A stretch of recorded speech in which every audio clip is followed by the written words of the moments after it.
il fallait être très fort mentalement, il fallait aussi faire preuve de management efficace, rapide et efficace, puisque la fin de mandature est très proche.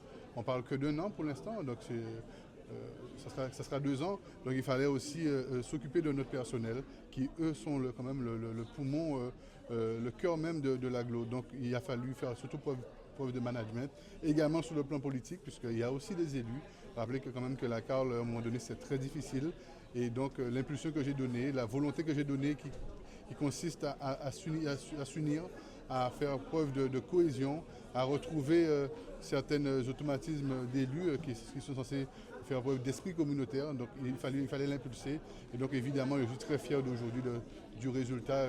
Malgré les difficultés, nous avons une collègue qui l'a dit tout à l'heure, c'est dans la difficulté et la douleur que nous apprenons, et nous apprenons très bien et très vite. Donc elle a tout à fait raison. Je dis souvent que tous les projets sont importants. Tous les projets sont importants. Cependant, nous avons des projets qui sont en cours de réalisation et donc il est important de les terminer. Et nous avons des projets qui sont en perspective, mais qui sont budgétisés, qui sont en cours d'étude. Et là, donc je vais simplement citer ceux qui sont en cours d'exécution. Donc je parle de l'ATP 250 du Gosier, le jardin de Kervino, le guichet unique. Nous avons la maison de l'insertion sur Sainte-Anne.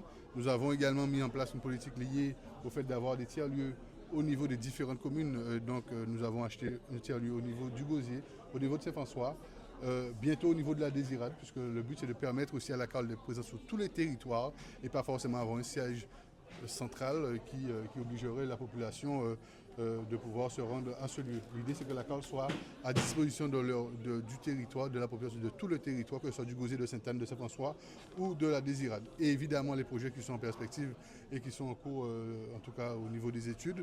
Là je pense évidemment à la revitalisation de l'espace est de la Désirade, donc la météorologie, l'école du souffleur. Je pense au port multimodal de Sainte-Anne, le port de Galba, pour un peu plus de 6 millions d'euros quand même, qui comprendrait également la ZMEL de Sainte-Anne, également la ZMEL de Saint-François aussi, pour un peu plus de 2 millions d'euros.